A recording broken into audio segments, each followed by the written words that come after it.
A mulher é sempre uma força muito importante nas lutas do PT. Seja em governos, no parlamento, nos movimentos sociais ou na linha de frente de programas como o Bolsa Família, o Minha Casa Minha Vida, o ProUni. Precisamos que as mulheres participem ainda mais da política. É assim que faremos um Brasil mais justo e acolhedor. Vem com a gente, vamos juntas reconstruir o Brasil.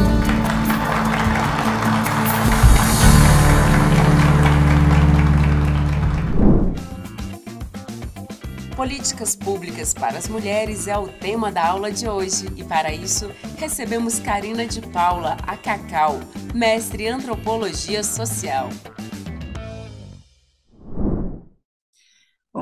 Bom dia, cursistas do Elas por Elas, é um prazer estar aqui com vocês e contribuir com esse processo de formação. O nosso encontro hoje é para falar um pouco sobre as políticas públicas para as mulheres, e ele vai estar dividido aí em dois momentos.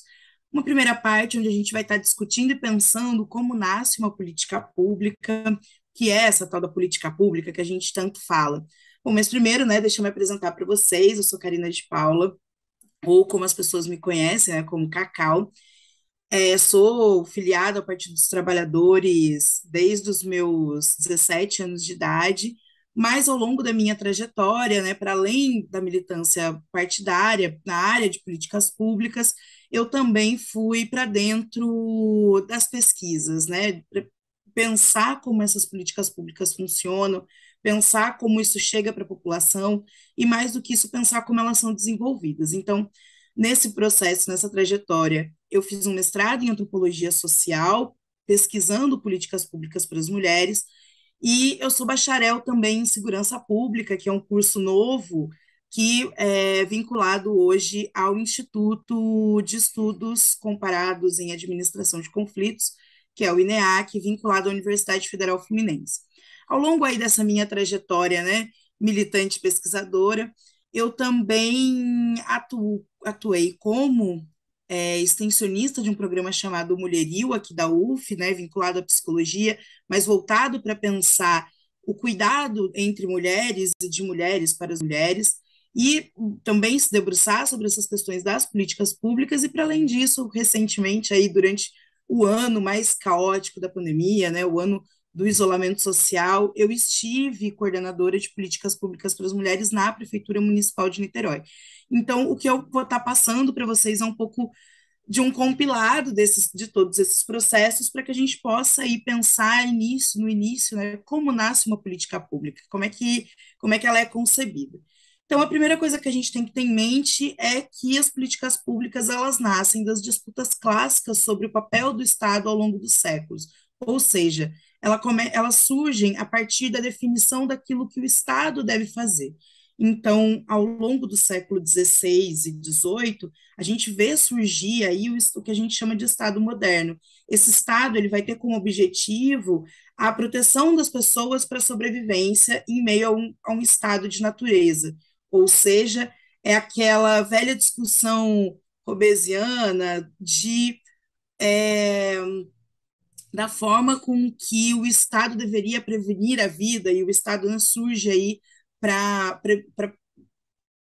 cessar as mortes, como uma forma de se contrapor ao estado de natureza do homem, que é violento por si só, e regular aí as condutas. Mas, após o século XVIII, o que a gente vê, o início desse novo Estado, que é o Estado liberal burocrático. Isso vai ficar muito forte, inclusive, na construção do Estado brasileiro, onde a gente tem essa velha discussão se a burocracia funciona, se não funciona, se ela é boa, se ela não é. Mas o Estado liberal burocrático, que nasce no século XIX, ele vai ter como objetivo uma mediação imparcial entre os interesses individuais. Então, a partir dessa concepção, a gente começa a ter o Estado como um regulador desses interesses individuais, e aí uma separação entre aquilo que é público e aquilo que é privado. Já no século XX, principalmente após a Segunda Guerra Mundial, a gente começa a ver surgir um outro conceito de Estado, que é o Estado de bem-estar social. Esse Estado de bem-estar social, ele vai ser profissionalizado, então ele vai estar sempre buscando técnicos e a qualificação de pessoas. Então, a gente vai ver ao longo do século XX surgirem os primeiros cursos de administração pública, de gestão pública. Então, a organização da profissionalização desse Estado, da segmentação de determinadas áreas, e esse Estado ele vai estar voltado para equacionar os problemas coletivos, a partir do reconhecimento identitário, cultural, e também fazer a proteção laboral e trabalhar aí com o risco de desemprego. Então, a partir do século XX, a gente tem esse estado de bem-estar social como um estado que vai fazer aí uma mediação para equacionar os problemas, não só para dividir aquilo que é de caráter público e aquilo que é privado, ou como essas coisas se dão dentro do ritmo dos ritos burocráticos e do próprio reconhecimento do Estado sobre essas burocracias, mas sim a partir aí de um foco, digamos que nas pessoas e nas atividades que essas pessoas desenvolvem. O que a gente tem que ter em mente, a princípio, uma das primeiras coisas que a gente tem que ter em mente é que o Estado autoritário e o Estado republicano, eles são conceitos diferentes de Estado, mas eles não estão vinculados ao objetivo em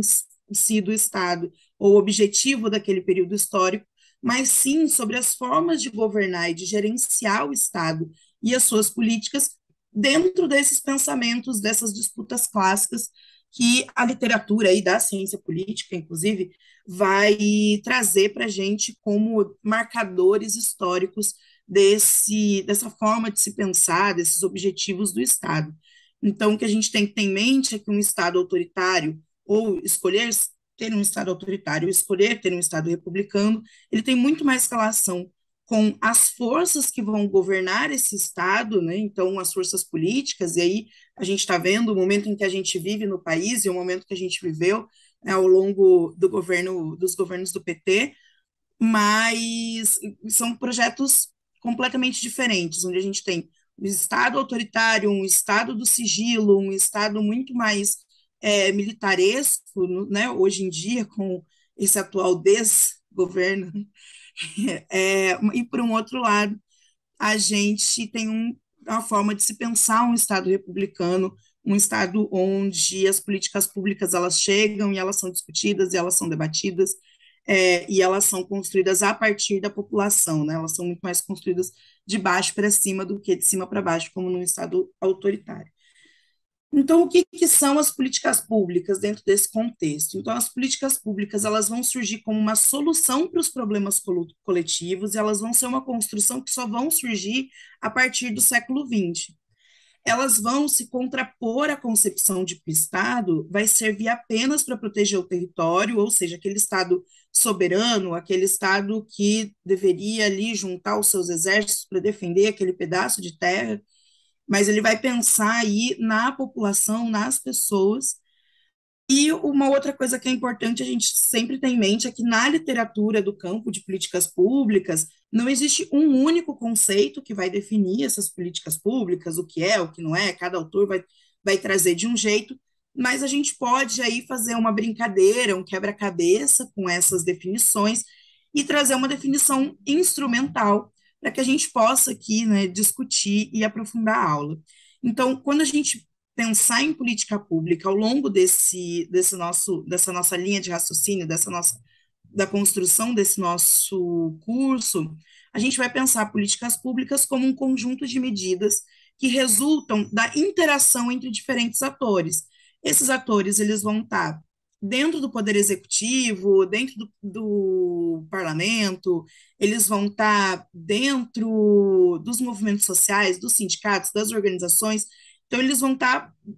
em diferentes áreas, né,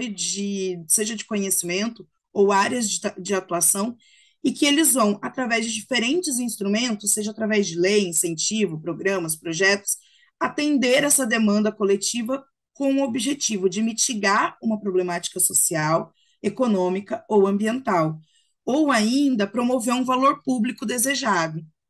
O que a gente não pode confundir nesse conceito e nessa discussão é que política pública ela não é um sinônimo de política para a população pobre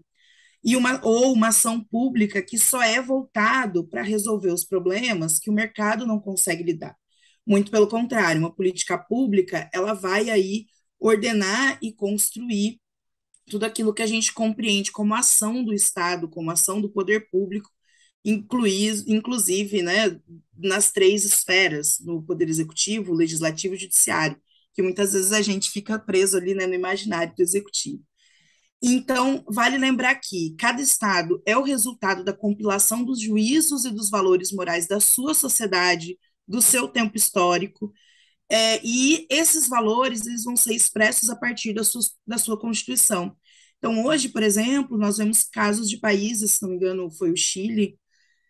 que revisou a sua Constituição. A Venezuela também revisou a sua Constituição muito recentemente, porque é dentro das cartas magnas, é dentro da Constituição, em que a gente vai ter a expressão dessa vontade da população, dessa vontade da sociedade e, mais do que isso, dos seus valores, daquilo que lhes é caro, né? Daquilo onde a gente espera chegar enquanto sociedade, aquilo que a gente tem consenso de alguma forma enquanto sociedade. Esses valores eles vão ser incorporados nas constituições federais, mas as constituições elas são cartas que elas vão dar um norte, né? Elas vão orientar, mas elas não vão dizer como isso vai ser feito, como essa política vai ser implementada. Então, abaixo, se a gente for pensar enquanto um guarda-chuva, abaixo da Constituição, nós temos uma série de normativas que vão orientar o que e como serão feitas essas políticas públicas previstas na Constituição. Uma coisa que é importantíssimo ressaltar, né, e aí a gente já vai quebrando algumas crenças aí que existem, as crenças limitantes, né, para quem gosta desses assuntos mais astrológicos, as crenças limitantes em relação ao Estado,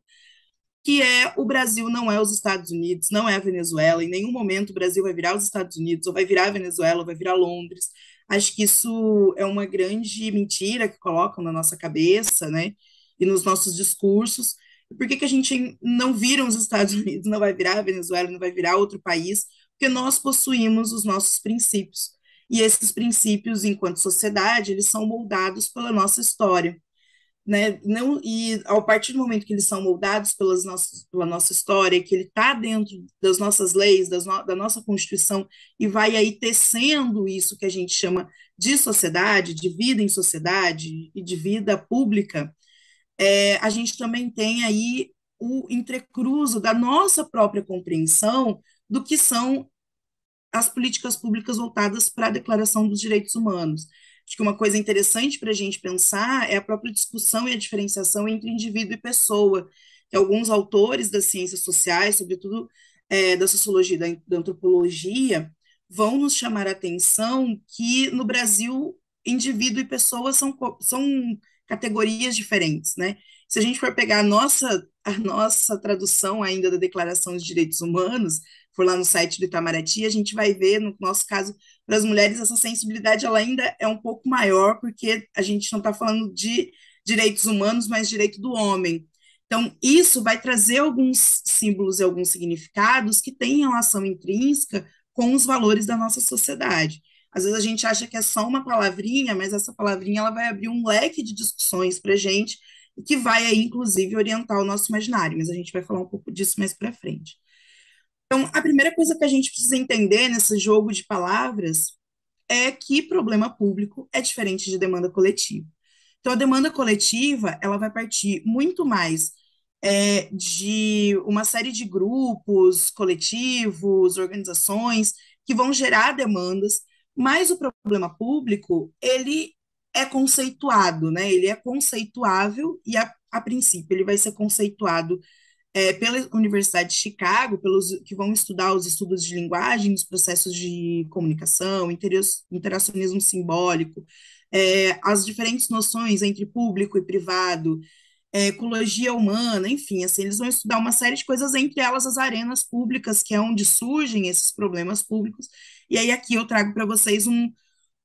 modelo, né, do que a gente está falando sobre esse ciclo do problema público, como é que algo vira, né, como é que uma demanda coletiva vira, ou uma situação problemática vira um problema público,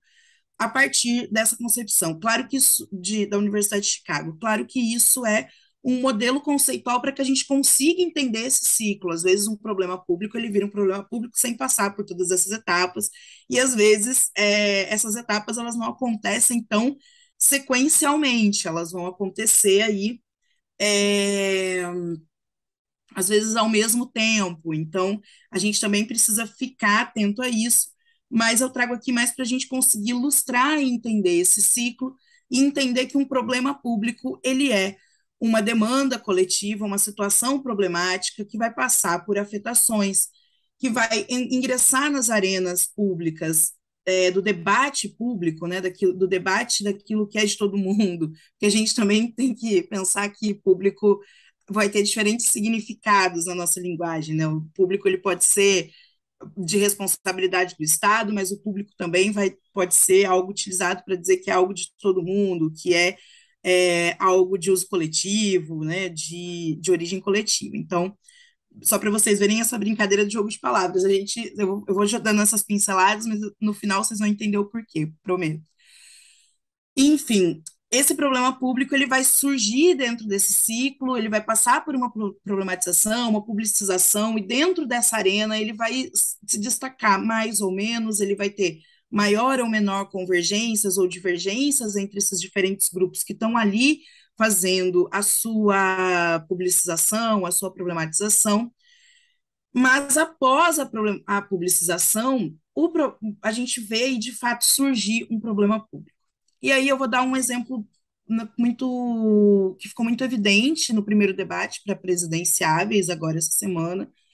que foi a questão da violência contra a mulher, né? A violência contra a mulher, eu não sei se vocês assistiram ou não, eu até indico assistirem, mas ela foi uma pergunta feita várias vezes pelos jornalistas e estava no discurso dos candidatos, e ali, claro, fica evidente, né, os valores desses candidatos, das suas bases em relação às políticas públicas para as mulheres, mas a violência contra a mulher, sobretudo após a pandemia, ela passa por um processo de publicização muito grande. Claro que esse processo ele vem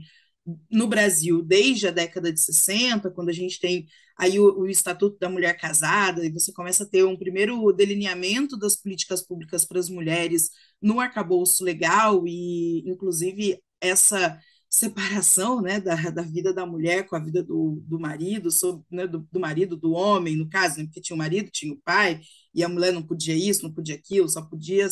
né, se houvesse a concordância desses homens que estavam aí sob seu controle e seu poder. Então, o que a gente tem ao longo, né, desde a década de 60, mas que se reforçou muito ao longo da pandemia, é a violência doméstica contra a mulher como um problema público. Esse problema público, ele não vai estar apenas na nossa cabeça, né? Esse problema que se torna público, ele, segundo o Cefai, que é o autor que vai apresentar essa discussão sobre as arenas públicas e os problemas públicos, esse problema ele não está só na nossa cabeça, ele está nesse processo de cooperação entre os organismos e o ambiente. Isso vai fazer com que as pessoas sintam se esse problema ele é maior ou menor, se ele é mais grave ou menos grave, se ele é de fato passível de inclusão na agenda política, se ele é passível de construção de soluções, e isso aí vai suscitar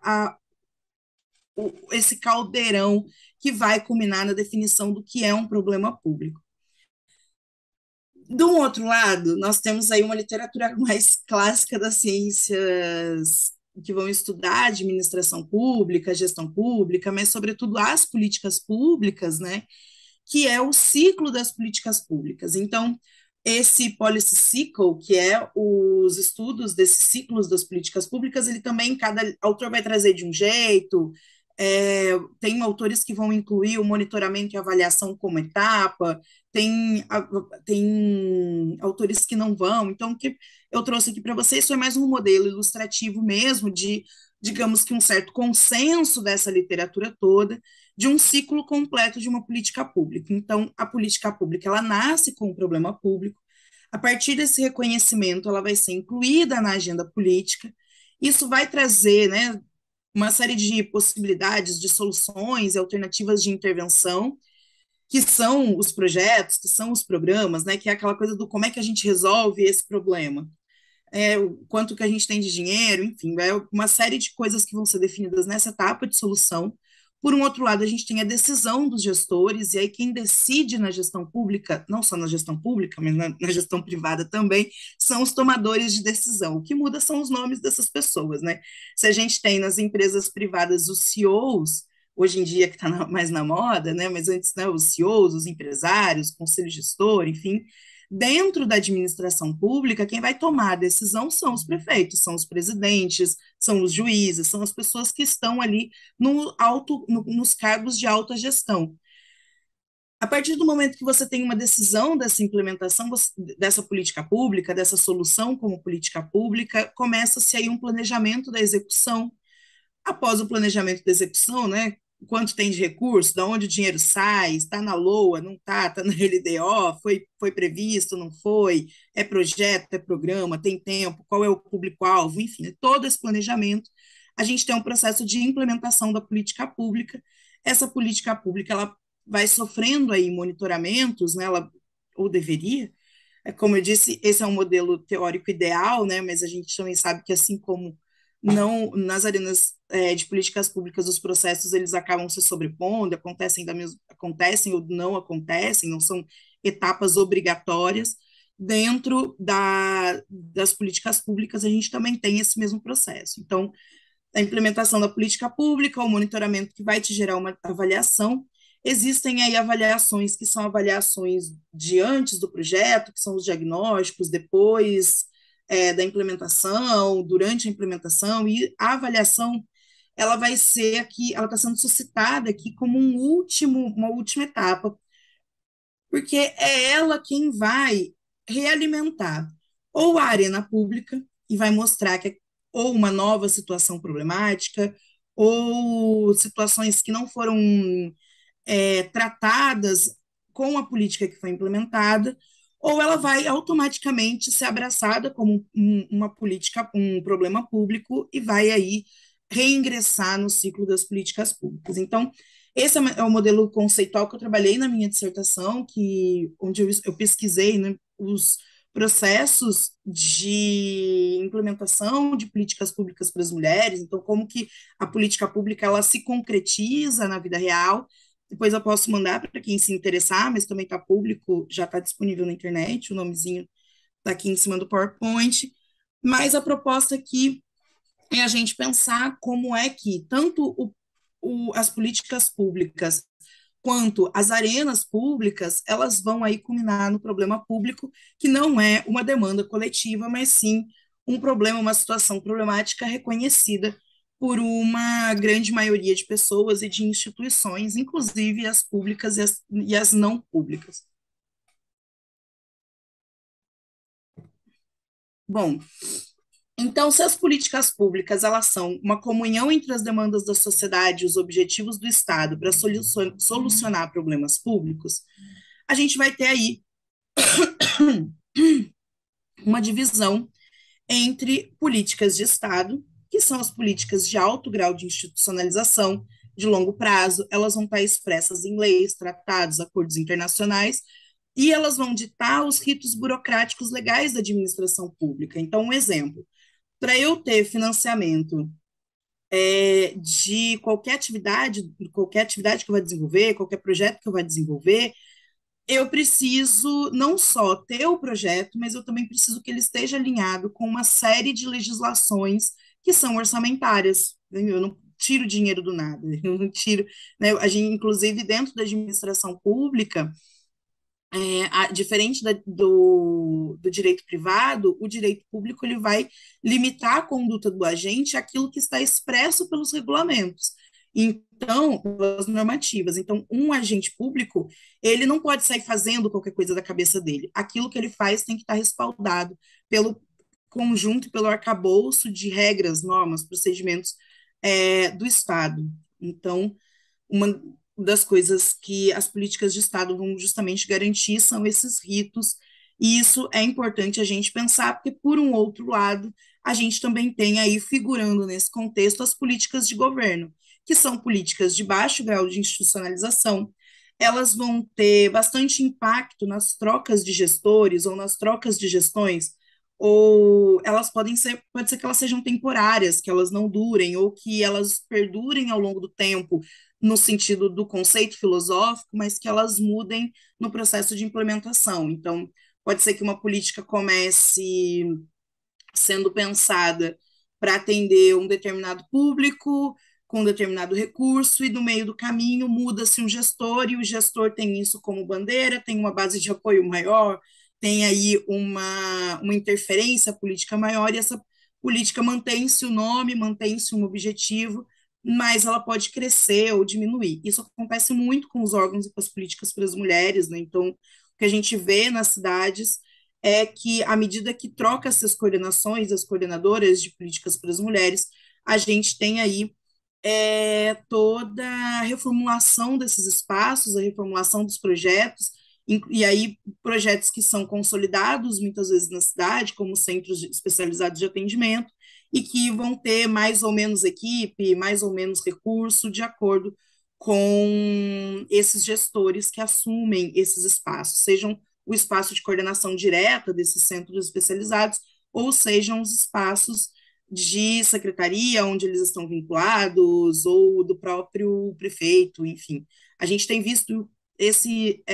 essa discussão muito em relação à Secretaria Nacional de Política para as Mulheres do governo federal, por exemplo. Acho que esse é um exemplo excelente para pensar isso, porque a Secretaria de Política Nacional para as Mulheres, ao longo do tempo, né, desde 2003, desde o primeiro governo Lula, se tornou uma política de Estado, mas, todavia, a gente vê aí, ao longo do período histórico, né, após o golpe, e com a entrada do Temer, com a entrada do Bolsonaro, o que a gente vê aí são as variações da sua atuação e a sua priorização ou não dentro da agenda pública. Então, as políticas de governo, elas vão estar vinculadas a instrumentos como decretos, projetos, programas, e elas vão atender aí muito mais uma agenda governamental. Então, elas vão ser direcionadas para aquilo que está no programa de governo, para aquilo que foi assumido enquanto compromisso pelos candidatos antes do período da eleição, sejam os candidatos gestores de alto escalão, sejam da própria base de apoio, e os pensamentos dos grupos de coalizão, né? Então, o que a gente vê aí também é essa disputa dessa correlação de forças para a construção dessas políticas. Isso, claro que isso não está separado, né? Isso também coexiste no mesmo lugar nas instituições, de uma forma, de certa forma, sobreposta. Então, as políticas de governo normalmente tentam dar conta das políticas de Estado. Um exemplo disso são as OS, né? A gente tem aí uma política do Sistema Único de Saúde, onde você tem toda uma premissa constitucional, uma série de legislações e regulamentos e toda uma infraestrutura voltada para o atendimento do Sistema Único de Saúde, né, do funcionamento desse Sistema Único, mas, ao mesmo tempo, o que a gente tem aí são políticas de governo para a implementação disso nos municípios, principalmente, de forma, enquanto uma política de governo, de forma extremamente flexível. E aí, no caso do Rio de Janeiro, por exemplo, as OS são um exemplo clássico disso, porque a gente cria, não fortalece a política de Estado, a gente fortalece as políticas de governo, porque enquanto a hora que acabar o contrato da OS, que normalmente vai combinar ali com o término da gestão governamental, com o término daquele mandato, então o que a gente tem dentro desse contexto é uma política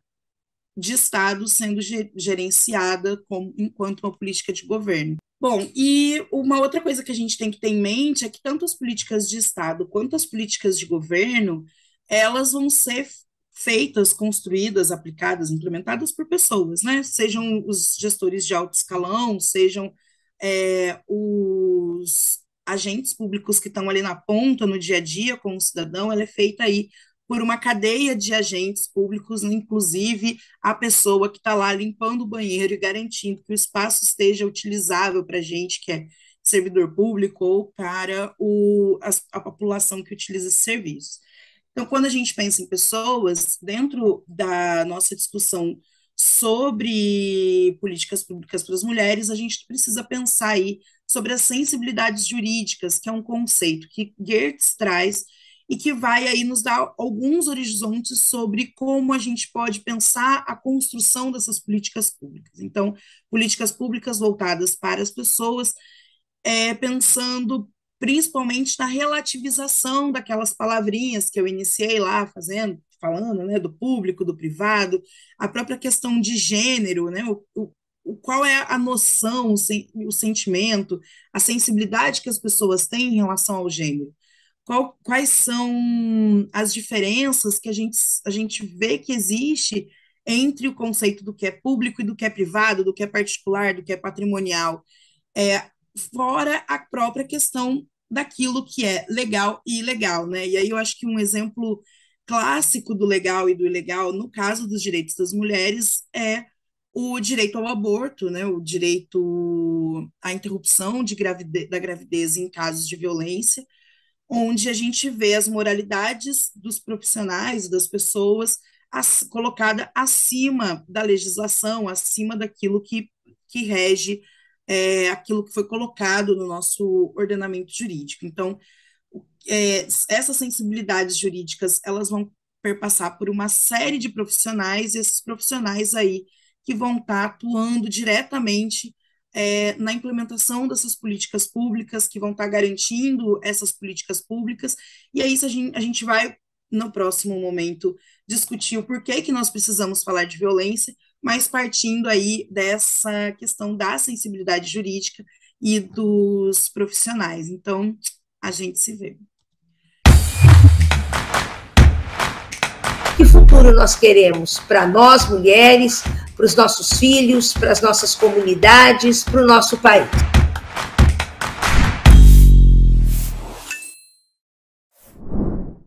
É uma alegria falar com você hoje.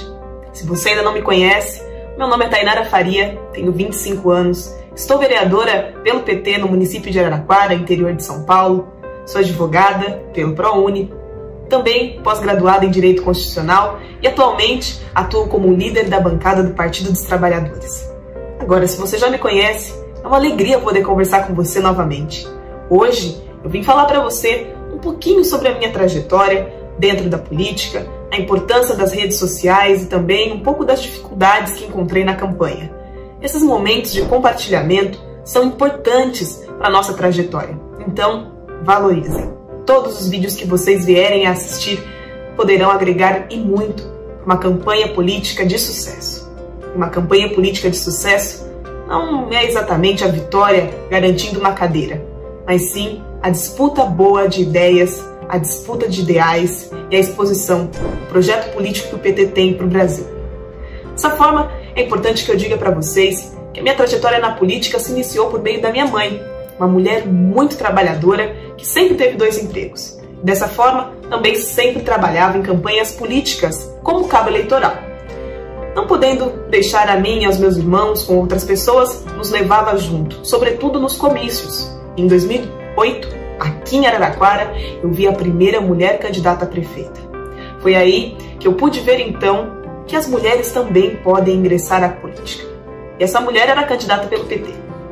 Comecei a me interessar um pouco mais pela política, mas ainda tinha apenas 13 anos. Foi aos 16, ali nas aulas de sociologia, que comecei a me interessar muito mais e me aproximar do Partido dos Trabalhadores, participando de plenárias e reuniões de diretório, para acompanhar e entender um pouquinho mais sobre política.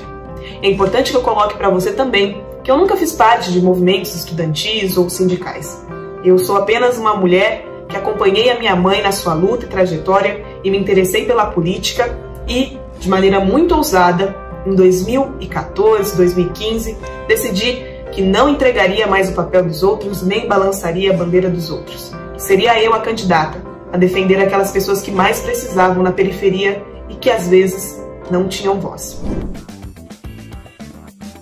Amanhã continuaremos falando sobre políticas públicas para as mulheres com a professora Carina de Paula e o enfoque será a violência contra as mulheres. Todas as aulas estão disponíveis na playlist TV Elas por Elas Formação, no canal da TV PT no YouTube ou em formato de podcast no Spotify.